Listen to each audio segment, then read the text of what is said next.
আজকের আলোচ্য বিষয় হলো বায়ু সৃষ্টি। আদিতে পরমাত্মা বায়ু কিভাবে সৃষ্টি করেছে, এটি হচ্ছে আমাদের আজকে মূল বিষয়। রেফারেন্স সহকারে আপনাদের সম্মুখে উপস্থাপন করছি শ্রীমদ্ ভাগবত পুরাণের তৃতীয় স্কন্ধ, অধ্যায় নাম্বার 5, শ্লোক নাম্বার 33, পেজ নাম্বার হলো 195। তবে রেফারেন্স দেওয়ার পূর্বে আপনাদের কাছে অনুরোধ, যদি আপনারা আমার এই ভিডিওটি প্রথমবার দেখে থাকেন তাহলে চ্যানেলটিকে অবশ্যই সাবস্ক্রাইব করবেন এবং ভিডিওটি দেখার পর আপনাদের মন্তব্য অবশ্যই প্রকাশ করবেন। তো এবার আসুন আপনার রেফারেন্স লক্ষ্য করুন। 33 নাম্বার শ্লোক, এখানে কি বলেছে? পরমাত্মা যখন আকাশ সৃষ্টি করলেন অর্থাৎ আকাশকে উদ্ভব করলেন, তার প্রতিনিধি হিসাবে এই আকাশকে উদ্ভব করার পর এই বায়ু সৃষ্টি করেছেন। আপনারা অনুবাদটি লক্ষ্য করুন। এখানে বলেছে, তারপরে পরমেশ্বর ভগবান আকাশের প্রতি ইঙ্গিত করেন, যা শাশ্বত কাল এবং বহিরঙ্গার শক্তির আংশিক মিশ্রণ, এবং তার ফলে স্পর্শ অনুভূতি বিকাশ হয়। তার থেকে আকাশের বায়ুর উদ্ভব হয়, মানে বায়ু সৃষ্টি হয়। আকাশ সৃষ্টি করার পর পরমাত্মা কি করলেন? যে আকাশের প্রতি ইঙ্গিত করলেন এবং সেখানে শাশ্বত কাল অর্থাৎ শ্বাস প্রশ্বাসের মধ্যে যে কাল নিয়ন্ত্রণ প্রত্যেক জীবের, তার বহিরঙ্গার শক্তি আংশিক মিশ্রিত করে, মানে বাইরে যে শ্বাস প্রশ্বাসটা নিচ্ছে এর সঙ্গে অন্তরে অর্থাৎ অন্তর বাইরের মধ্য দিয়ে মিশ্রিত করে স্পর্শ অনুভবের সৃষ্টি করলো। অর্থাৎ আমরা বাতাসকে স্পর্শ হয় এটা আমরা অনুভব করতে পারি, এই অনুভূতির সৃষ্টি করলেন। এই অনুভূতির মধ্য দিয়ে আকাশের বায়ু উদ্ভব করলেন। এবার বিজ্ঞান কি বলছে, অর্থাৎ সায়েন্স কি বলছে? সায়েন্স বলছে যে বায়ু সৃষ্টি হয়েছে লাভার বিস্ফোরণের ফলে। যে তৎকালীন সময়ে তখন বায়ুমণ্ডলে হচ্ছে স্তর 3টি ভাবে তারা বিভক্ত করে, অর্থাৎ তারা রিসার্চ করে বলছে যে তৎকালীন সময়ে একটা বিস্ফোরণ হয়েছে আগ্নেয়গিরি, সেখান থেকে লাভার গ্যাস উৎপন্ন হয়েছে। সেই নির্গিত গ্যাস বায়ুমণ্ডলের প্রাথমিক স্তর তৈরি করেছে। এটা হচ্ছে বৈজ্ঞানিকরা বলছে। সে সময় সিদ্ধান্ত কি দিয়েছে? সময় সিদ্ধান্ত দিয়েছে 4.5 থেকে অর্থাৎ 4 মিলিয়ন বছর আগে, মানে 4 থেকে 5 মিলিয়নের প্রায় বছর আগে এমন হয়েছে। সেখান থেকে বায়ুমণ্ডলে কি কি গ্যাস উৎপন্ন হয়েছে? তারা বলছে যে জলীয় বাষ্প, H2O কার্বন ডাই অক্সাইড, CO2 nitrogen, N2 methane CH4, আর হচ্ছে অ্যালুমিনিয়াম NH3। তবে অক্সিজেনের ছিল না বলেই তারা মেনে নিয়েছে। এখানে আরো ধাপ দিয়েছে। তবে ওভারঅল যেটা আমি বুঝতে পারলাম, সায়েন্স এখানে ঈশ্বরকে তারা মানে না।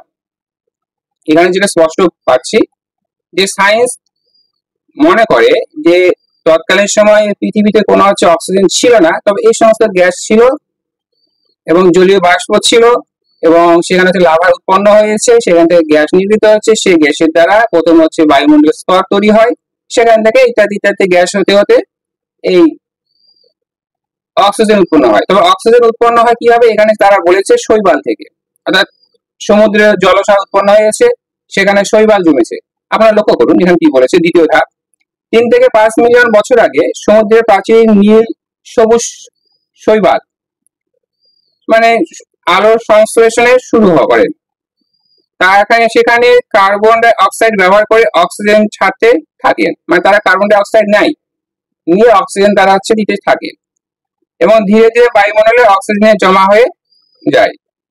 এইভাবে ইত্যাদি প্রক্রিয়ার দ্বারা অক্সিজেন উৎপন্ন হয়েছে। তারা বিজ্ঞান এই এত বিলিয়ন বছর আগে হয়েছে, তারা ক্যালকুলেশন করে পেয়েছে। তবে এবার আমার এখানে একটা প্রশ্ন, তারা সত্যি কি তারা কি ঈশ্বরকে মানে? নিশ্চয় মানে না, না হলে এরকম একটা ক্যালকুলেশন তারা দিয়ে জগৎকে বুঝিয়েছে। তবে এখানে একটা আমার সংশয়, আপনারা যদি জেনে থাকেন অবশ্যই কমেন্টের মাধ্যমে একটু জানাবেন, যে 4.5 বিলিয়ন বছর আগে যে সৃষ্টি হয়েছে বিজ্ঞান জানলো কি করে?